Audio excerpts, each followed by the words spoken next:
Bismillah. Assalamualaikum warahmatullahi wabarakatuh. Alhamdulillahi rabbil alamin. Wabihi nasta'inu ala umuri dunya waddin. Wassalatu wassalamu ala ashrafil anbiya'i wal mursalin, Nabiyyina Muhammadin wa ala alihi wa sahbihi ajma'in, amma ba'd. Segala puji dan syukur kita panjatkan kehadirat Allah Subhanahu wa ta'ala yang telah mengistimewakan kita, yang telah mengutamakan umat Muhammad sallallahu alaihi wasallam dibandingkan dengan umat-umat sebelumnya dengan salat subuh, dengan waktu subuh. Kita diistimewakan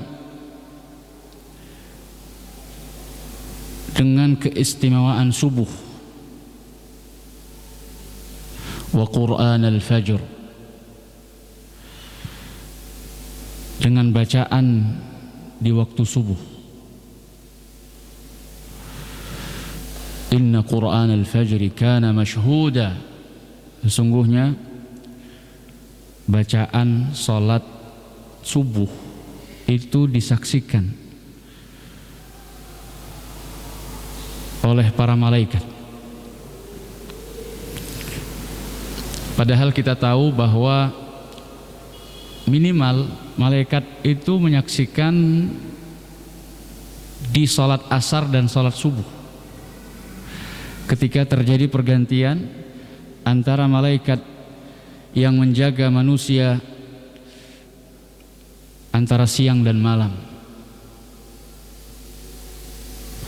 Tetapi Allah Subhanahu wa ta'ala mengkhususkan salat fajr, salat subuh, dengan firman-Nya inna Qur'an al-fajri kana mashhuda. Ini jelas menunjukkan keutamaan dan keistimewaan dari salat subuh. Maka berbahagialah jamaah sekalian yang telah diberikan hidayah, taufik oleh Allah Subhanahu wa ta'ala sehingga bisa meramaikan dan memakmurkan masjid-masjid kaum muslimin dengan salat yang paling agung di antara 5 salat waktu yang lainnya.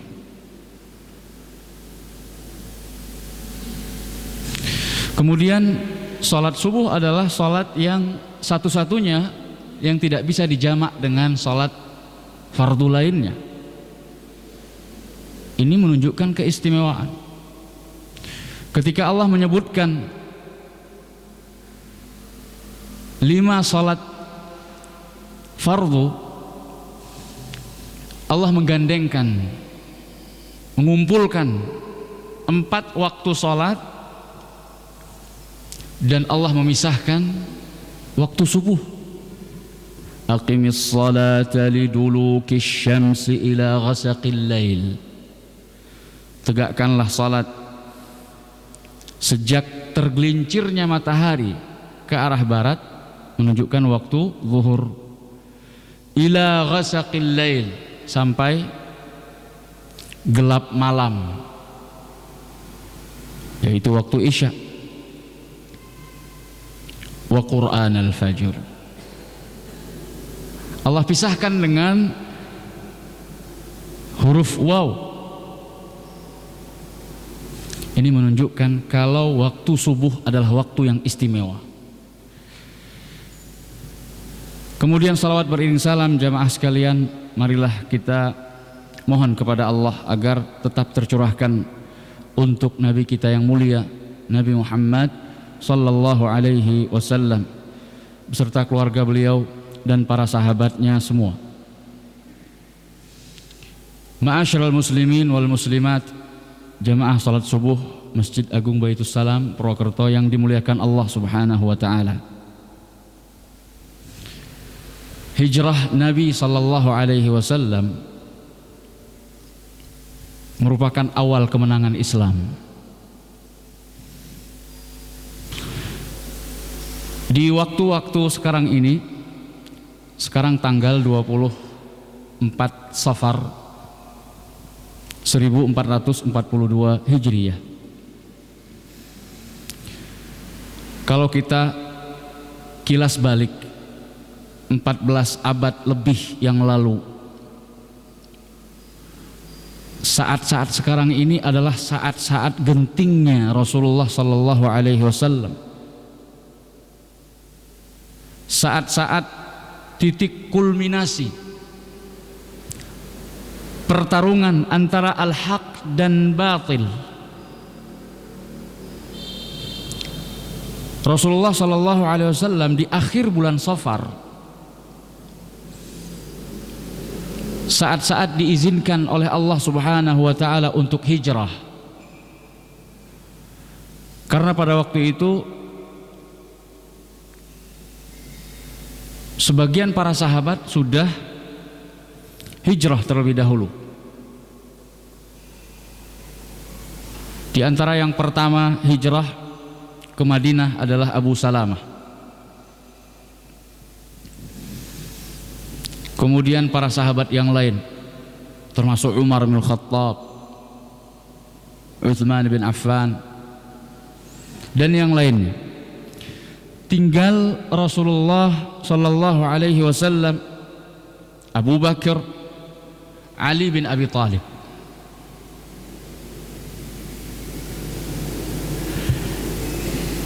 Nah, pada waktu itu di akhir bulan Safar, orang-orang Quraisy sudah tidak tahan lagi dengan apa yang dilakukan oleh Nabi kita Muhammad sallallahu alaihi wasallam. Melihat orang kok semakin banyak yang mengikuti sang Nabi.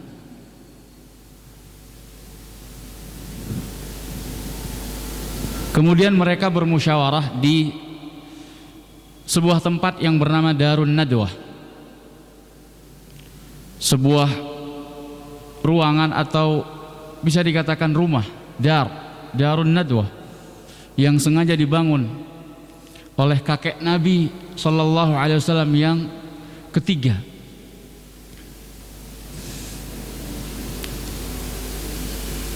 Abdul Manaf, kakek Nabi Abdul Muttalib ibn Hashim ibn Abdi Manaf, kakeknya yang ketiga. Dibangun Darun Nadwah dalam rangka untuk menjadi tempat berkumpulnya orang-orang Quraisy membahas masalah-masalah penting, termasuk urusan pelayanan Masjidil Haram, Ka'bah, para tamu-tamu Allah dan lain sebagainya. Nah, mereka berkumpul ternyata dalam rangka untuk bagaimana menghentikan dakwah cucu pendiri atau pembangun Darun Nadwah itu sendiri. Darun Nadwah, jamaah sekalian, dulu tempat atau posisinya itu di sebelah utara Ka'bah, jadi tidak jauh dari Ka'bah.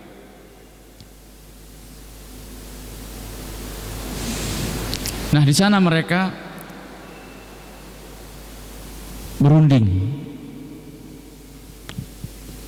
langkah-langkah apa yang perlu mereka ambil supaya dakwah Nabi sallallahu alaihi wasallam bisa dihentikan. Ya begitulah sunnatullah.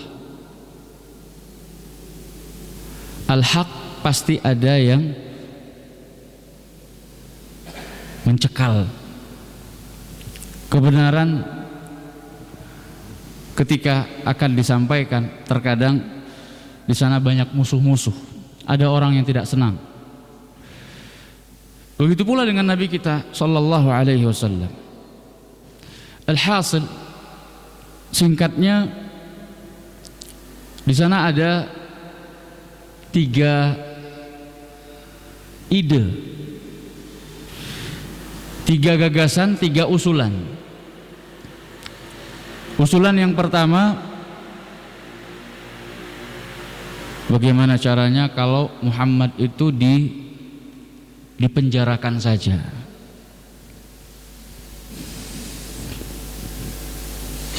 mayoritas Quraisy tidak setuju. Di penjara pengikutnya akan semakin banyak, akan semakin bertambah, kemudian akan mengunjungi dia ketika atau di dalam penjara. Jadi tidak diterima, gagasan ini ditolak. Kemudian ada yang mengusulkan lagi yang kedua, bagaimana kalau Muhammad ini dibuang saja ke daerah yang jauh di luar Makkah, ya, supaya dakwahnya bisa dihentikan. Tidak disetujui, karena kalau dibuang ke sebuah daerah walaupun jauh, nanti dia akan mengumpulkan kekuatan di sana dan suatu saat akan menyerang kita. Lagi-lagi ditolak. Kemudian muncullah ide syaitaniyah dari Abu Jahal. Dia mengatakan, saya punya ide yang lebih baik. Apa itu? Kita bunuh. Na'udzubillah, membunuh sang Nabi. Katanya ide yang lebih baik. Bagaimana cara membunuhnya? Kita kumpulkan belasan orang pemuda-pemuda Quraisy dari setiap keluarga besar. Karena Quraisy itu kabilah yang sangat besar, banyak famili-familinya. Masing-masing famili ini mengirimkan satu utusan membawa pedangnya. Kemudian ketika Muhammad keluar dari rumahnya, karena mereka sudah tahu kebiasaan Nabi kita Muhammad sallallahu alaihi wasallam, beliau bangun subuh menuju Ka'bah untuk beribadah kepada Allah Subhanahu wa taala. Nah, di saat dia keluar, maka dibunuh secara beramai-ramai supaya Abdul Manaf atau Bani Hashim, keluarga besarnya Nabi kita Muhammad sallallahu alaihi wasallam, tidak bisa berhadapan dengan seluruh orang Quraisy. Satu banding berapa? Maka paling tidak ya mereka minta diat. Diat kita rame-rame, insya Allah bisa. Dan ternyata ide ini diaminkan. Maka bersiaplah pada malam harinya. Nah, ini terjadi pada pagi harinya. Maka Allah Subhanahu wa taala lewat malaikat terpercaya, yaitu malaikat Jibril, memberitahukan, mewahyukan kepada Nabi kita Muhammad sallallahu alaihi wasallam tentang makar mereka. Dan ini sebagaimana firman Allah Subhanahu wa taala, "Idh yamkuru bikal ladzina kafaru liyuthbituk aw yaqtuluk aw yukhrijuk wa yamkurun wa yamkurullah wallahu khairul makirin." Ingatlah tatkala mereka hendak berbuat makar kepadamu, orang-orang kafir. Orang kafir Quraisy mau menahanmu, memenjarakanmu, atau membunuhmu, atau membuangmu. Mereka membuat makar dan Allah membalas makar mereka. Sesungguhnya Allah sebaik-baik yang membalas makar. Maka Nabi SAW pada siang hari, saat matahari sedang terik-teriknya, datang ke rumah Abu Bakar. Dan waktu ini biasanya Nabi SAW datang ke rumah Abu Bakar itu di awal waktu pagi atau menjelang sore, di malam hari. Tapi ini kok tidak biasanya. Maka Abu Bakar bertanya-tanya, apakah ini saatnya? Apakah ini saatnya? Karena memang Abu Bakar sudah menunggu. Ketika Rasul sallallahu alaihi wasallam mempersilahkan sahabat-sahabat lain untuk melakukan hijrah ke Madinah, Abu Bakar hendak melakukan hijrah juga, namun ditahan oleh Rasulullah. Ala rislik ya Abu Bakar, sabar wahai Abu Bakar, sesungguhnya aku menunggu izin dari Allah Subhanahu wa ta'ala. Nah, apakah hari itu adalah hari yang dinanti-nanti? Dan fi'lan ternyata benar, Rasul mengatakan laqad adzina li rabbi, sungguh Allah Tuhanku telah mengizinkanku untuk hijrah. As-suhbah ya Rasulullah, as-suhbah ya Rasulullah. Abu Bakar bertanya lagi, apakah saya bisa, apakah saya boleh, engkau berkenan agar aku menemanimu dalam hijrahmu ya Rasulullah? Naam, kata Rasulullah sallallahu alaihi wasallam, iya. Maka disusunlah strategi dengan sangat rahasia sekali. Makanya Rasulullah SAW ketika ingin masuk ke rumah Abu Bakar, bertanya kepada Abu Bakar atau memerintahkan Abu Bakar untuk mengeluarkan orang-orang yang ada di rumah yang tidak ada sangkut pautnya dengan Abu Bakar. Akhriju man indak, keluarkan orang-orang yang ada di rumahmu. Abu Bakar mengatakan fa innama hum ahluna, mereka hanya keluarga kita, yaitu anak-anak atau putri-putrinya Abu Bakar, Asma binti Abu Bakar, Aisyah. Karena Rasulullah sallallahu alaihi wasallam akan membicarakan perihal yang sangat rahasia sekali, yaitu yang termasuk di dalam takhtid atau perencanaan hijrah Nabi sallallahu alaihi wasallam. Dan ini merupakan pelajaran penting bagi kita kaum muslimin dan muslimat yang berbahagia, bahwasanya ketika Rasulullah sallallahu alaihi wasallam melaksanakan hijrah, Rasulullah merencanakan hijrah itu juga suatu perencanaan yang matang. Untuk mencapai kemenangan, kita harus melakukan planning, memprogramkan kebaikan, bagaimana caranya supaya maslahat itu bisa lebih besar, bagaimana tujuan itu bisa dicapai. Ini butuh perencanaan yang matang.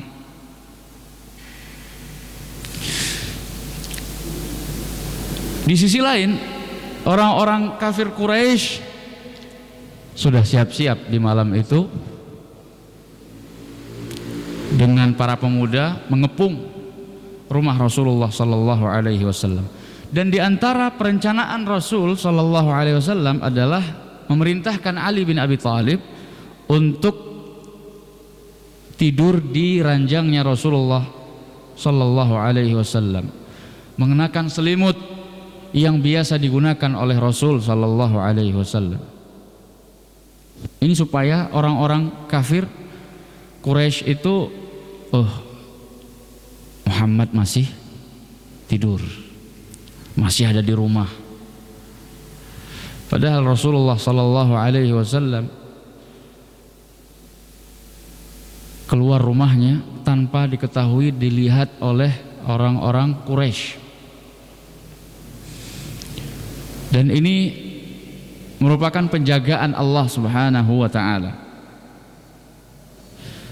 Kemudian Rasulullah SAW tidak lupa mengambil segenggam pasir, kemudian diletakkan di atas kepala mereka yang sedang menunggu mengepung di rumahnya beliau sallallahu alaihi wasallam. Untuk apa? Untuk menunjukkan, jadi seakan-akan Rasul sallallahu alaihi wasallam mengatakan kepada orang-orang kafir Quraisy, wahai orang-orang Quraisy, sebenarnya yang kalian hadapi itu bukan Muhammad, tetapi Rabb yang memerintahkan Muhammad. Kalian sedang berhadapan dan sedang melawan Allah Subhanahu wa taala. Karena betapa tidak, ma'asyiral muslimin wal muslimat rahimakumullah, hijrah itu adalah sebuah proses di dalam dakwah, di mana ketika dakwah sudah disampaikan, bayangkan 13 tahun lamanya Rasulullah sallallahu alaihi wasallam berdakwah di Makkah, mendakwahi kaumnya sendiri, namun tidak ada yang mendukungnya kecuali sedikit dan segelintir orang. Beliau menginginkan dukungan yang besar, dukungan dari kaum, kalau tidak kaumnya maka kaum yang lain. Makanya Rasulullah SAW ketika diangkat menjadi nabi, selama 3 tahun beliau bersembunyi, dakwah secara sembunyi-sembunyi 3 tahun. Kemudian baru pada tahun keempat beliau diperintahkan untuk menyampaikan dakwahnya secara terang-terangan. Wasda' bima tu'mar wa a'rid 'anil musyrikin. Dan suarakanlah apa yang diperintahkan kepadamu dan berpalinglah dari orang-orang musyrik. Sejak saat itu barulah Rasulullah sallallahu alaihi wasallam mengumpulkan orang-orang untuk mendakwahkan satu kalimat, qulu la ilaha illallah tuflihu. Wahai kaumku, wahai keluarga besarku, katakanlah la ilaha illallah, niscaya kalian akan beruntung. Tamlikuna biha al-arab, kalau kalian mengucapkannya maka kalian suatu saat nanti akan menguasai orang-orang Arab. Wa tadhillu biha al-a'jam, dan kalau kalian mengucapkannya maka suatu saat nanti orang-orang ajam selain Arab itu akan tunduk kepada kalian. Walakumul jannah, dan bagi kalian surga. Kalau kalian mati dalam keadaan mengatakan la ilaha illallah, yakin dengan kebenaran la ilaha illallah, maka kalian akan masuk surga. Ini fokus dakwah Nabi dalam masalah akidah. 13 tahun lamanya tidak ada satu kaum pun yang memberikan dukungan secara penuh. Bahkan Rasulullah sallallahu alaihi wasallam mendakwahkan kepada kaum-kaum 15 kabilah. 15 kabilah tidak ada satupun yang memberikan dukungan penuh. Jadi hanya sifatnya personal, individu-individu yang beriman kepada Rasulullah sallallahu alaihi wasallam. Beliau sallallahu alaihi wasallam ingin dukungan yang penuh, tapi tidak didapatkan. Sampai Allah Subhanahu wa taala akhirnya mengirimkan 6 orang Ansar pada saat musim haji datang. Dan Nabi SAW, ini juga pelajaran yang penting dalam peristiwa hijrah Nabi SAW ini adalah usaha yang keras. Untuk mencapai kemenangan dibutuhkan perjuangan yang ekstra. Tidak gampang. Untuk menang itu tidak gampang. Kita saja misalnya supaya bisa salat subuh berjamaah di masjid, ini butuh pengorbanan, butuh kekuatan. Semuanya kita minta kepada Allah Subhanahu wa taala. Namun kita diminta, kita dituntut untuk berusaha. Contoh usahanya adalah alarm. Kalau kita susah bangun kecuali dibangunkan, maka kita harus pasang itu munabbih. HP disiapkan, atau bilang sama orang rumah, jangan lupa bangunkan saya sebelum subuh supaya siap-siap untuk sholat subuh. Nah, ini semua usaha ini adalah ibadah, diniatkan ikhlas lillah, maka kita akan mendapatkan pahalanya. Sebagaimana Nabi SAW sudah berusaha sekuat tenaga, maka tidak ada yang beliau lewatkan. Kalau ada perkumpulan orang-orang di musim haji, ini juga usaha yang luar biasa dari Nabi kita Muhammad SAW. Beliau datangi sampai ada 6 orang dari Ansar Madinah, mereka dari suku Khazraj, didatangi sama Nabi, diajak untuk mengucapkan kalimat la ilaha illallah, diajarkan tentang Islam, diberitahu kalau beliau adalah utusan Allah. Kok mereka menerima? Nah, ini juga perlu diketahui latar belakang. Mereka bisa menerimanya, mereka langsung beriman kepada Nabi SAW karena sebelumnya mereka sudah diberitahu oleh orang-orang Yahudi di Madinah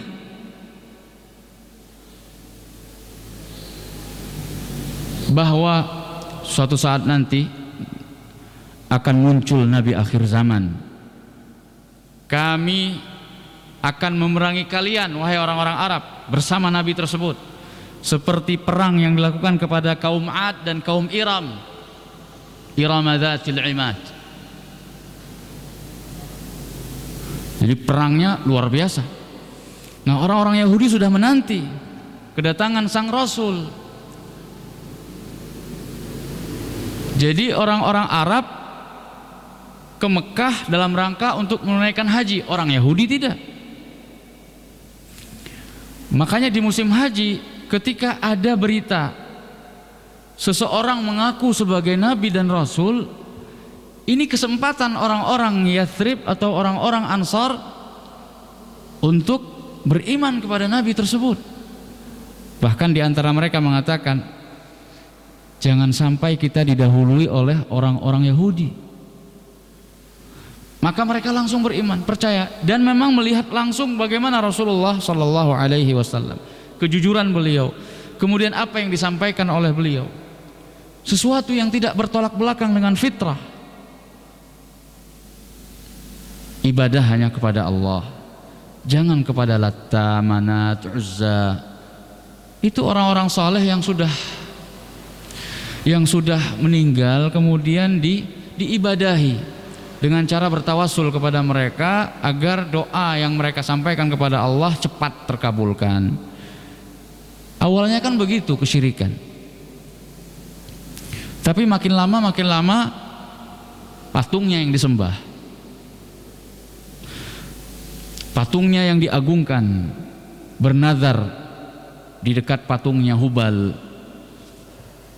Tidaklah mereka mengambil keputusan kecuali setelah mengundi anak-anak panah di depan patungnya Hubal. Yang muncul, yang mereka ambil sebagai undian, itulah seakan-akan ada ilham dari Hubal atau ya orang-orang yang mereka agungkan pada waktu itu. Ini kan bentuk kesyirikan, pengagungan kepada selain Allah Subhanahu wa taala. Maka la ilaha illallah, tidak ada sesuatu yang kita berharap dan menggantungkan segala-galanya kepada sesuatu tersebut kecuali Allah Subhanahu wa taala. Inilah yang diingkari oleh orang-orang Quraisy, dan disinilah Nabi SAW memfokuskan dakwahnya. Tauhid, akidah.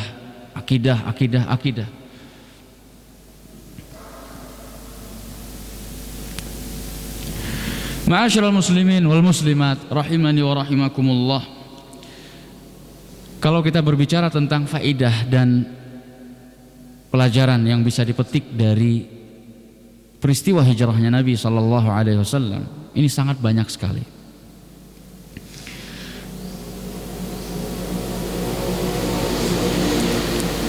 Di antaranya, wabillahi taufiq, adalah pelajaran tentang pengorbanan. Tadi sudah kita sampaikan bahwa untuk mencapai kemenangan maka dibutuhkan pengorbanan. Di dalam perjuangan untuk mencapai kemenangan, maka suatu hal yang mutlak, at-tadhiyah, pengorbanan. Dan ini ditunjukkan oleh Rasulullah sallallahu alaihi wasallam, bagaimana beliau rela meninggalkan tanah airnya, rela meninggalkan kampung halamannya, masqat ra'sih, tempat jatuhnya kepala beliau ketika dilahirkan di dunia ini, di Makkah. Bukankah Nabi SAW tatkala hijrah mengatakan perkataan yang sangat masyhur yang ditujukan kepada Makkah, wallahi, demi Allah, innaki la khairu ardillah, sesungguhnya engkau adalah sebaik-baik tanah atau bumi Allah Subhanahu wa ta'ala. Innaki ahabbul ardi ilallah, sesungguhnya engkau wahai Makkah adalah kota yang paling dicintai oleh Allah Subhanahu wa ta'ala. Laula anni ukhrijtu minki ma kharajt, kalaulah bukan karena aku telah diusir oleh kaumku sendiri, maka sungguh aku tidak akan pernah meninggalkanmu. Kalau bukan karena diusir tadi, maka Rasul tidak akan pernah meninggalkan Makkah. Tapi karena beliau diusir, terancam nyawa beliau, mau dibunuh, dan Allah yang mengeluarkan beliau, Allah yang membantu mengeluarkan beliau sehingga beliau selamat dari makar orang-orang Quraisy. Ini pengorbanan Rasul sallallahu alaihi wasallam. Betapa beliau harus rela meninggalkan rumah tercinta, yaitu rumah tempat atau saksi cinta Nabi sallallahu alaihi wasallam kepada istrinya yang pertama, Khadijah. Rumah tempat membesarkan anak-anaknya. Semua anak-anak Rasul SAW dibesarkan di rumah tersebut, tapi beliau tinggalkan karena hijrah. Makanya ketika Fathu Makkah dan ketika Haji Wada, Rasulullah SAW ditanya oleh para sahabat, engkau mau tinggal di mana ya Rasul? Karena mereka berpikiran dulu Rasulullah SAW punya rumah di Mekah, mungkin Rasulullah SAW akan mau tinggal lagi di rumahnya yang dulu. Bagaimana tidak, memori kenangan yang indah di rumah tersebut. Tetapi ketika Haji Wada tahun 10 Hijriyah, Rasulullah SAW setelah melaksanakan tawaf kudum dan sa'i haji, beliau tinggal di Batha atau Abtah, sekarang Hai atau distrik yang namanya Zahir, Jarwal dan sekitarnya, yang jaraknya 6 km kurang lebih dari Ka'bah. Bayangkan Rasul SAW orang asli Makkah, tapi ketika Haji Wada beliau tidak tinggal dekat di Masjidil Haram, jauh, sehingga beliau tidak bolak-balik atau wirawiri selama 4 hari tersebut sebelum Mina, sebelum hari Tarwiyah. Tidak wirawiri untuk melaksanakan sholat fardu yang 5 waktu di Masjidil Haram, tapi beliau laksanakan di tempat beliau tinggal di Abtah. Ini menunjukkan bahwasanya di antara pendapat para ulama ketika membahas apakah pahala kelipatan 100.000 kali lipat itu hanya berlaku di Masjidil Haram atau seluruh tanah haram. Yang benar dari sekian banyak perbedaan pandangan ulama adalah semua tanah haram itu dapat pahala 100.000 kali lipat.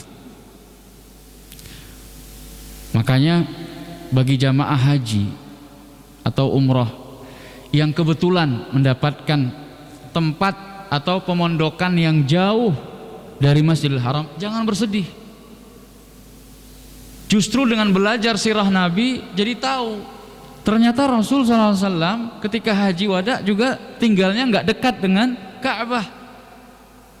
Jadi ini memotivasi saudara-saudara kita yang melaksanakan haji, jangan berkecil hati. Wah, dapat tempat pondok jauh banget. Ada yang semangat, Masya Allah, walaupun jauh jalan ya, luar biasa. Ada yang sudah tidak sanggup, tidak mengapa, sholat di masjid di dekat pondoknya atau di dekat hotelnya, insya Allah akan mendapatkan 100.000 kali lipat. Dan itu sudah difatwakan oleh ulama besar, baik ulama kita di Indonesia maupun ulama-ulama yang ada di tanah haram. Kemudian bagaimana pengorbanan Ummu Salamah? Ini menjadi pelajaran bagi kita. Ummu Salamah adalah salah seorang wanita yang melakukan hijrah. Namun lihatlah betapa besar pengorbanannya. Ketika Abu Salamah mau hijrah, membawa istrinya Ummu Salamah dan anaknya Salamah, dicegat oleh orang-orang Bani Makhzum. Bani Makhzum itu adalah famili dari atau keluarga besar Ummu Salamah. Karena Ummu Salamah ini sepupuan dengan Abu Jahal dengan Khalid bin Walid. Ditahan, kata orang-orang Bani Makhzum, ya Aba Salamah, wahai Abu Salamah, kau mau pergi ke Madinah silahkan, tapi istrimu berasal dari keluarga kami, dia dari kaum kami, kami lebih berhak tinggal. Abu Salamah tidak bisa berbuat apa-apa, akhirnya rela meninggalkan istrinya. Kemudian anaknya kan bersama Ummu Salamah. Keluarga besarnya Abu Salamah, Bani Abdul Asad. Ini tidak tinggal diam. Anaknya Abu Salamah, walinya adalah mereka. Kami Bani Abdul Asad, anak-anaknya Abdul Asad, jadi paman-pamannya si Salamah, mengambil Salamah dari tangan orang-orang Bani Makhzum. Kami adalah paman-pamannya, kami lebih berhak, kami walinya. Rebutan sampai akhirnya Bani Makhzum melepaskan. Dan itu disaksikan oleh Ummu Salamah. Ummu Salamah sudah dipisahkan dengan suaminya, kemudian harus berpisah dengan anaknya. Setahun lamanya Ummu Salamah menangis, berpisah dengan orang-orang yang dicintai. Dan itulah konsekuensi hijrah. Ketika kita sudah memutuskan untuk hijrah kembali kepada Allah Subhanahu wa ta'ala, maka ada konsekuensi. Di antaranya pengorbanan kita. Kadang-kadang kita harus berpisah dengan orang-orang yang kita cintai, sebagaimana sudah terjadi pada Ummu Salamah. Namun akhirnya karena setahun lamanya menangis, bayangkan, jadi jangan bayangkan nangis terus setahun lamanya, tidak, tapi tidaklah dilihat kondisinya Ummu Salamah kecuali banyak menangisnya. Menangisi karena berpisah dengan suami, berpisah dengan anak. Akhirnya orang-orang Bani Makhzum pun meleleh hati mereka. Melihat Ummu Salamah seperti itu, ya sudah, kalau gitu kamu ikut suamimu. Karena Ummu Salamah sudah diperkenankan dan dibolehkan untuk hijrah, maka orang-orang Bani Abdul Asad juga menyerahkan anaknya Salamah ikut bersama ibunya untuk bertemu dengan bapaknya dan berkumpul kembali. Dan tidak ada yang menemani Ummu Salamah. Ketika berangkat sudah ini tawakal ala Allah sajalah. Ternyata di jalan, di Tan'im, di daerah yang disebut sekarang dengan Tan'im, di sebelah utara kota Makkah, itu yang biasa dijadikan sebagai tempat untuk umroh bagi orang-orang yang sudah berada di Makkah. Umroh. Itu orang sopir-sopir taksi menjajakan tawarannya untuk menghantarkan umroh, dibawa ke Masjid Aisyah atau Tan'im, kemudian masuk lagi ke Makkah. Karena syarat umroh bagi orang-orang yang sudah berada di Makkah itu harus keluar dari tanah haram. Nah, sesampainya di Tan'im bertemu dengan Uthman ibn Mad'un. Lalu kemudian dialah yang mengantarkan Ummu Salamah dan anaknya ke Madinah. Lalu Uthman ini juga pulang kembali. Jadi begitu besar pengorbanan yang diberikan oleh para sahabat kepada orang-orang yang melakukan hijrah. Kemudian bagaimana Suhaib Ar-Rumi? Suhaib Ar-Rumi ketika melakukan hijrah, dia ditahan oleh orang-orang yang menjadi maulanya, majikannya. Lalu Suhaib Ar-Rumi menawarkan, "Ara'aitum, bagaimana pendapat kalian? In ja'altu lakum mali adkhalluna sabili?" Kalau saya tinggalkan harta saya ini untuk kalian, apakah kalian membolehkan dan membiarkan jalan saya untuk hijrah ke Madinah? Qalu na'am. Bekas majikan atau tuannya Suhaib Ar-Rumi mengatakan iya. Maka Suhaib Ar-Rumi pun mengatakan, laqad ja'altu lakum mali. Ini hartaku aku tinggalkan untuk kalian. Silahkan kalian bagi-bagi.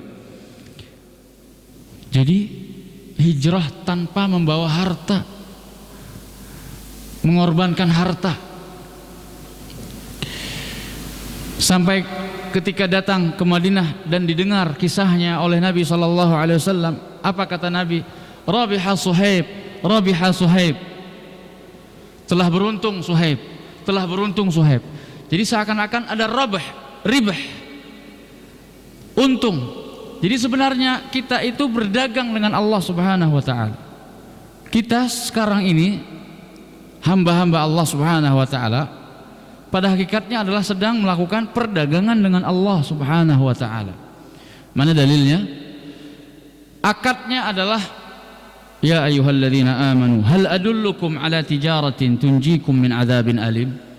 Wahai orang-orang yang beriman, maukah kalian aku tunjukkan kepada sebuah perniagaan, perdagangan yang dapat membebaskan kalian dari azab yang pedih? Sedang berdagang kita dengan Allah Subhanahu wa taala. Kita menjual sesuatu kepada Allah, Allah yang beli. Ats-tsaman, uangnya, alat tukar pembayarannya adalah al-jannah, surga Allah Subhanahu wa taala. Maka perhatikanlah, seorang yang berdagang tentu ingin mendapatkan keuntungan. Tidak ada orang yang berdagang niatnya supaya rugi, tidak ada. Tapi dalam rangka untuk mendapatkan ribah, untung. Dan keuntungan apa yang lebih besar dari mendapatkan surga Allah Subhanahu wa taala? Suhaib Ar-Rumi dikatakan oleh Nabi sallallahu alaihi wasallam telah beruntung. Kemudian bagaimana Salman Al-Farisi? Salman Al-Farisi ini melakukan hijrah yang sangat jauh sekali Bayangkan dari negeri Persia berpindah-pindah tempat, akhirnya sampai juga ke Madinah, bertemu dengan sang Nabi. Beliau berpindah dari satu agama ke agama yang lain, dari agama Majusi, penyembah api, kemudian beralih ke agama Nasrani, karena pada waktu itu agama yang menurut dia lebih baik daripada agamanya. Kemudian dia pun menanyakan bagaimana caranya, maka ikut agama tersebut. Kemudian berpindah dari satu uskup ke uskup yang lain, belajar ke alim ulama di agama tersebut, sampai beliau akhirnya ditunjukkan kepada sebuah negeri di mana gurunya yang terakhir itu yang beragama Nasrani mengatakan, saya tidak menemukan dan mendapatkan lagi orang semisal saya yang masih berada di atas al-haq, yang benar. Dan sungguh sudah semakin dekat zamannya akan muncul Nabi akhir zaman yang diberitakan dalam Taurat dan Injil. Kalau kau bisa ke sana, maka lakukanlah. Diberitahu tempatnya. Tempatnya adalah dia sebuah daerah yang dibatasi oleh dua tumpukan batu hitam. Labah, dua tumpukan batu hitam. Makanya kalau kita lihat di Madinah itu, batu-batunya itu hitam, ya. Dan inilah negeri yang dijanjikan oleh Allah Subhanahu wa taala. Salman datang ke sana. Dan Nabi belum hijrah lagi. Sampai akhirnya Nabi hijrah, dia dapat kabar. Dapat kabar pada saat itu dia sedang berada di atas pohon kurma, bekerja untuk majikannya. Bayangkan, Salman Al-Farisi harus rela dalam rangka hijrahnya berubah status dari merdeka menjadi budak, melakukan perjalanan yang jauh, pindah agama hanya untuk menemukan kebenaran, hanya untuk berada dan tetap istiqomah di atas kebenaran. Sampai akhirnya bertemu dengan sang Nabi, karena gurunya yang terakhir di agama Nasara mengatakan ciri-ciri Nabi akhir zaman itu 3. Yang pertama, dia tidak memakan sedekah. Dia tidak memakan sedekah. Yang kedua, mau menerima hadiah. Dan yang ketiga, di antara dua pundaknya di belakang ada stempel kenabian. Stempel kenabiannya seperti apa? Seperti lahmah, daging tumbuh, kelihatan seperti sebesar ukuran koin. Itu kelihatan jelas di antara kedua pundaknya di belakang. 3 ciri ini tetap diingat oleh Salman karena dia ingin mencari kebenaran. Maka datanglah dia membawa satu plastik, kalau kita istilahnya kurma, untuk diserahkan kepada Nabi SAW. Dia mengatakan, ini saya mendengar kalau Anda datang, kemudian saya ingin memberikan sedekah ini, mungkin Anda kan datang dari jauh, dari Mekah, ini sedekah. Dilihat oleh Salman, Rasulullah SAW tidak menyentuhnya sama sekali. Beliau mempersilahkan para sahabatnya, silahkan untuk makan. Beliau sendiri tidak makan. Salman mengatakan, hada wahid, ini 1. Kemudian keesokan harinya datang lagi, bawa lagi 1 plastik kurma. Kemudian dia mengatakan, kemarin saya bawa, Anda tidak makan karena itu sedekah. Nah, ini hadiah. Ini hadiah dari saya buat Anda. Lalu Rasulullah SAW pun memakan korma tersebut dan mengajak sahabat-sahabat yang lain untuk makan korma. Nah, ini 2. Kemudian di saat yang sama dia ingin buktikan ciri yang ketiga. Dia muter-muter ke belakang Nabi SAW, dan Nabi SAW sudah tahu apa yang diinginkan oleh Salman. Maka Rasulullah SAW sengaja membuka ridanya. Rida itu pakaian atasan, dan pada waktu itu di zaman Nabi pakaian kayak orang pakaian ihram. Jadi masih sangat sederhana sekali. Jadi gampang untuk dibuka sehingga kelihatan bagian belakang tubuh Nabi SAW. Dan benarlah Salman Al-Farisi melihat stempel kenabian. Kemudian beliau pun mencium tanda kenabian tersebut. Artinya dia sudah berhasil mendapatkannya. Jadi kita bisa bayangkan bagaimana seorang yang sudah melakukan usaha yang begitu luar biasa, status dari seorang merdeka menjadi budak, hartanya diambil ketika dia mau ke Madinah oleh orang-orang Arab itu, dijadikan budak, hartanya diambil dijadikan budak. Jadi kezaliman yang luar biasa, tetapi dilakukan dan dijalankan oleh Salman dengan penuh kesabaran. Dengan penuh kesabaran, akhirnya dia mendapatkan hasil, bertemu dengan sang Nabi. Maka saat itulah Rasulullah SAW menanyakan perihal Salman, dan beliau akhirnya dibantu oleh Rasulullah SAW dan para sahabat yang lain untuk mukatabah, membebaskan Salman Al-Farisi dari status budaknya, yaitu dengan cara menawarkan kepada majikan untuk kebebasannya dengan membayarkan sejumlah uang. Dan ternyata luar biasa, bukan hanya minta emas, tapi juga pohon kurma. Ratusan pohon kurma itu harus hidup semuanya. Bayangkan satu kurma atau satu pohon kurma saja untuk dihidupkan agar dijaga tetap agar hidup itu susah. Apalagi sampai 300 kurma, pohon kurma. Namun karena keberkahan tangan Rasulullah SAW, Rasulullah mengatakan, tolong Salman, oleh para sahabat yang lain. Dan untuk korma, khusus korma sebelum ditanam, biar saya yang doakan. Dan ketika ditanam, semuanya tumbuh dan tetap hidup, sehingga bebaslah Salman Al-Farisi dari status budaknya. Jadi ini baru pelajaran pertama, ma'asyiral muslimin rahimakumullah, pengorbanan.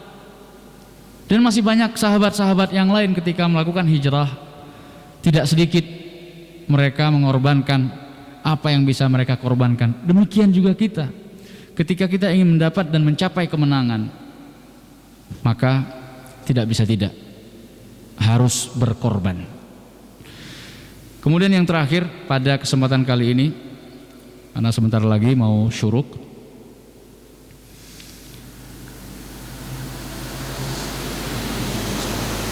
pelajaran yang bisa dipetik dari peristiwa hijrah Nabi SAW adalah tidak berputus asa. Tidak berputus asa. Tidak berputus asa berarti konsekuensinya optimis. Jadi kaum muslimin, orang-orang Islam sekarang harusnya optimis. Suatu saat nanti kita akan menang. Kita yang akan dimenangkan oleh Allah Subhanahu wa taala atas musuh-musuh kita. Musuh-musuh Islam dan kaum muslimin. Liyudhhirahu ala ad-din kullih. Ini sudah janji Allah. Wallahu mutimmu nurihi. Allah akan menyempurnakan cahaya dengan cara memenangkan agamanya di atas agama-agama yang lain. Ini akidah kita. Sehingga untuk mencapai kemenangan ini, kita tidak boleh berpangku tangan menunggu turunnya Nabi Isa misalnya, atau menunggu munculnya Imam Mahdi. Tidak. Tetapi kita diperintahkan oleh Allah Subhanahu wa taala dan Rasulnya untuk berusaha mencapai kemenangan tersebut. Dan kemenangan itu sudah setiap hari kita dengar. Bukankah setiap panggilan azan 5 kali dalam sehari minimal, ditambah azan sebelum waktu subuh, karena sholat subuh itu azannya 2 kali. Ya, minimal 5 kali kita selalu mendengar hayya 'alal falah, hayya 'alal falah, mari mencapai kemenangan. Dan ternyata kemenangan itu ada di dalam sholat. Namun betapa sedikitnya orang-orang, kalau kita bandingkan statistik ya, antara orang-orang yang salat di masjid dengan yang tidak salat di masjid, lebih banyak mana? Lebih banyak yang tidak salat di masjid. Maka benarlah perkataan seorang ulama, kalau ingin melihat jumlah kaum muslimin itu bisa dilihat ketika sholat Id, semuanya keluar, wanita, anak-anak, orang tua, anak muda, semuanya keluar, maka kelihatan jumlah kaum muslimin. Tetapi ketika ingin mengetahui seberapa kuat kaum muslimin, maka lihatlah saf-saf mereka di dalam salat subuh. Makanya saya mendukung sekali gerakan salat subuh berjamaah. Ini mudah-mudahan menjadi amal jariah kita semua. Ketika kita ini kita dakwah, kita datang ke masjid, itu adalah dakwah bil hikmah, mendakwahkan orang-orang lain. Ayo, jadi secara dengan perbuatan, seakan-akan perbuatan kita berkata, ayo salat subuh di masjid, mari mencapai kemenangan. Hayya 'alal falah, mencapai kemenangan dalam salat. Dan kita belajar menyusun kekuatan itu di dalam salat. Bagaimana kita diperintahkan untuk meluruskan saf. Saf harus diluruskan. Nabi SAW sebelum salat menghabiskan banyak waktu untuk meluruskan dan membenarkan saf-saf kaum muslimin. Dan bahkan dalam sebuah riwayat dikatakan Nabi SAW tidak takbiratul ihram kecuali ada seorang yang mengatakan saf sudah sempurna. Karena beliau yang mengatakan atimmus sufuf, sempurnakan saf. Maka ketika kita masuk ke masjid kita ini misalnya, karena masjid kita termasuk yang luas, panjang safnya, perhatikan safnya, jangan kita membuat saf baru sebelum saf sebelumnya itu penuh. Jazakumullah khairan atas petugas kita di sini, masya Allah, yang sering mengingatkan jamaah ketika masuk ke masjid untuk mengisi saf-saf terdepan terlebih dahulu. Ini adalah dalam rangka sunnah Nabi SAW. Sunnah yang tidak pernah ditinggalkan oleh Nabi SAW, meluruskan dan memperhatikan masalah saf. Karena kita diajarkan dalam salat bagaimana nanti bisa mencapai kemenangan di dalam kehidupan nyata di luar salat. Kalau dalam salat saf-saf kita masih amburadul, dan itu kita bisa lihat sudah dibuat garisnya Bapak Ibu sekalian, tapi masih ada saja orang yang serong kanan serong kiri. Kenapa?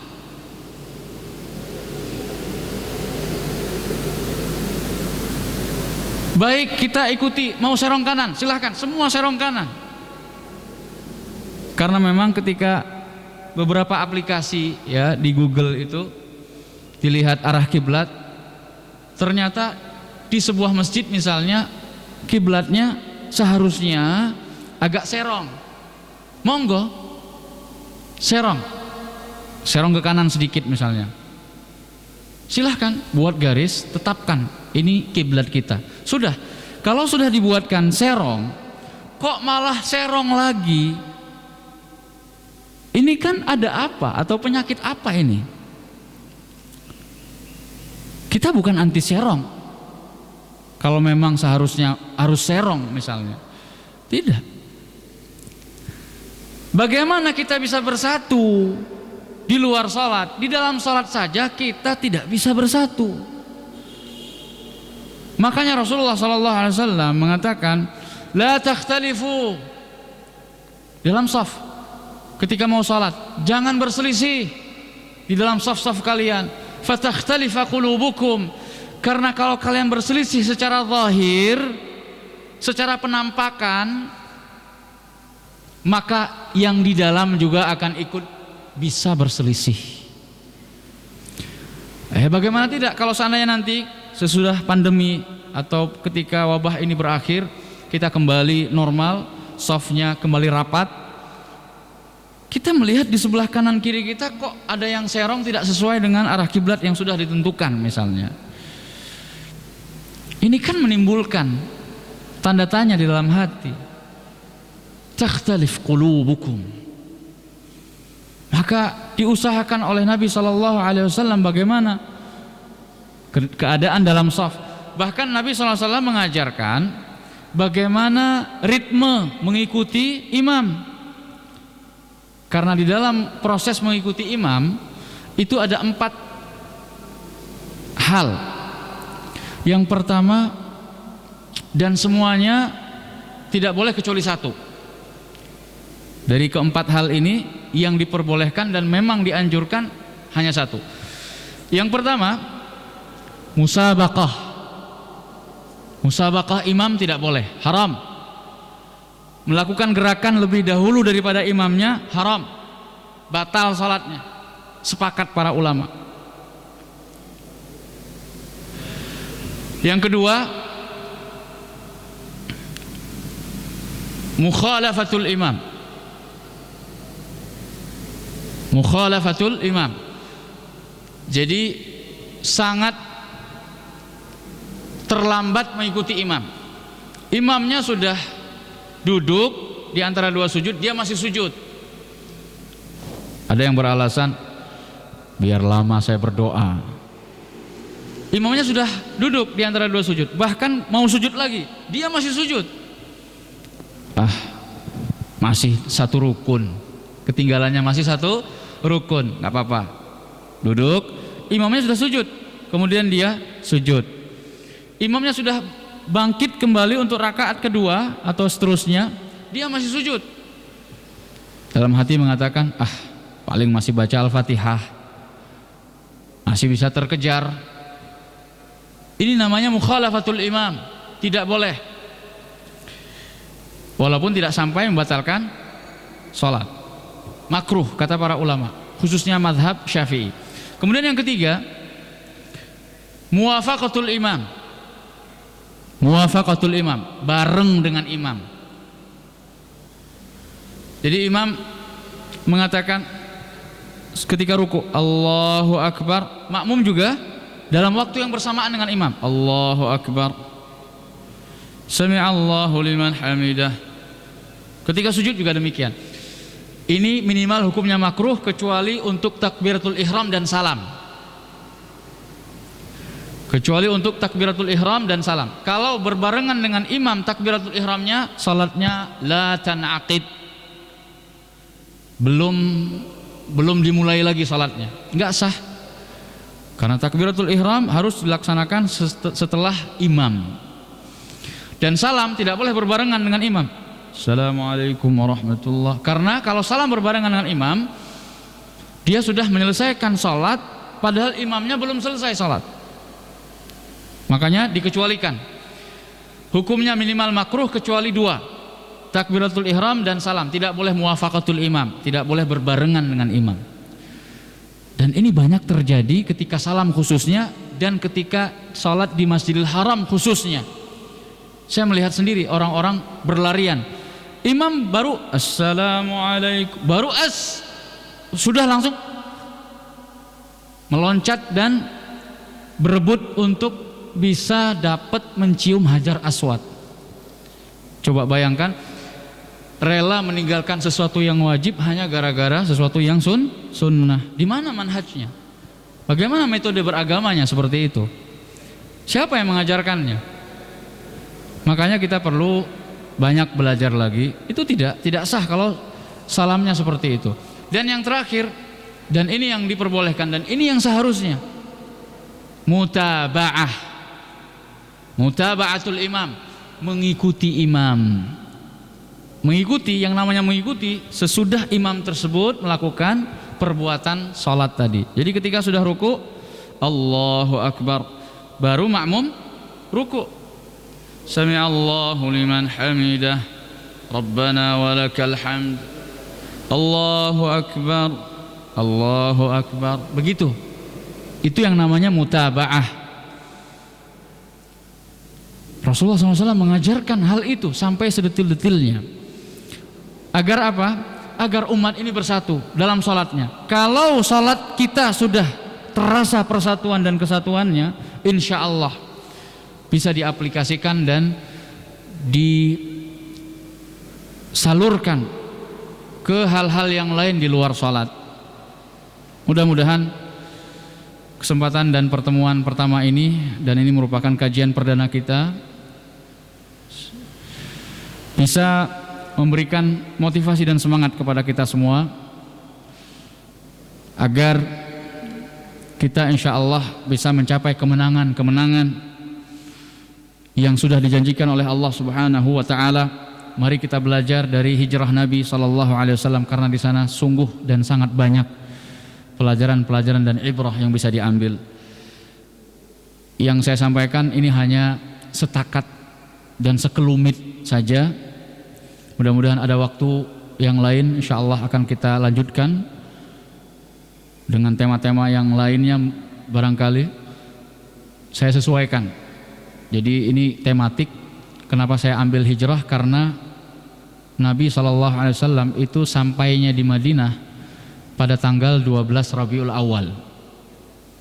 Ketika hijrah, Nabi SAW sampainya di Madinah pada tanggal 12 Rabiul Awal.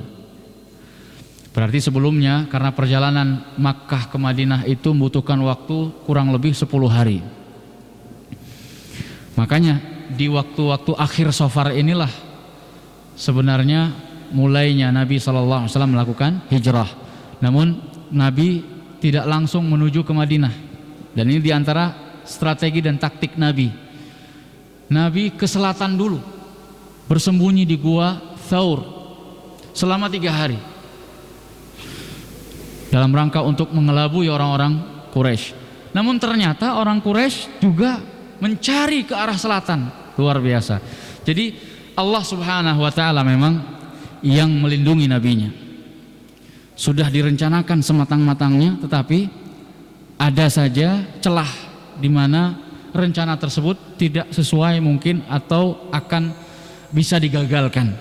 Namun karena Allah yang sudah melindungi, alhamdulillah, tidak ada seorang pun di antara orang Quraisy itu di Bukit Thaur yang melihat ke bawah. Mereka lihatnya jauh, naik ke atas Gunung Thaur untuk melihat dari arah kejauhan. Tidak ada satupun yang melihat ke bawah. Kalau melihat ke bawah, pasti mereka telah bisa melihat Nabi kita Muhammad SAW dan Abu Bakar. Disitulah Nabi SAW memberikan pelajaran, la tahzan innallaha ma'ana. Janganlah bersedih, sesungguhnya Allah bersama kita. Ketika kita sudah mengorbankan segala sesuatunya, tidak ada lagi yang lain, tapi kita masih punya satu, Allah Subhanahu wa ta'ala. Maka yakinlah dengan Allah, insya Allah Allah akan memberikan pertolongan dan kemenangan kepada kita semua. Amin ya rabbal alamin. Termasuk kita berdoa kepada Allah agar Allah segera mengangkat wabah pandemi ini sehingga kita bisa berlaku normal kembali insyaallah. Hadza wa sallu ala nabiyikum Muhammadin sallallahu alaihi wasallam. Bersalawatlah kepada nabi kita dan mengucapkan salam untuk beliau. Kemudian jangan lupa untuk melaksanakan salat isyraq syuruk, karena salat isyraq itu dilaksanakan sunnahnya adalah ketika matahari sudah agak meninggi. Jadi jangan dilakukan pada saat-saat terbitnya matahari itu baru keluar dari ufuk, itu harus tunggu sebentar. Kata para ulama kurang lebih 10 atau 15 menit. Ini sudah saatnya, sudah tepat. Jadi sebelum beranjak meninggalkan masjid, jangan lupa untuk sholat isyraq. Insyaallah akan mendapatkan pahala seperti melaksanakan umrah. Tammah. Wa akhiru da'wana anil hamdulillahi rabbil alamin. Mari kita tutup pengajian kita dengan membaca doa kafaratul majlis. Subhanakallahumma wa bihamdik asyhadu an la ilaha illa ant astaghfiruka wa atubu ilaik. Assalamualaikum warahmatullahi wabarakatuh.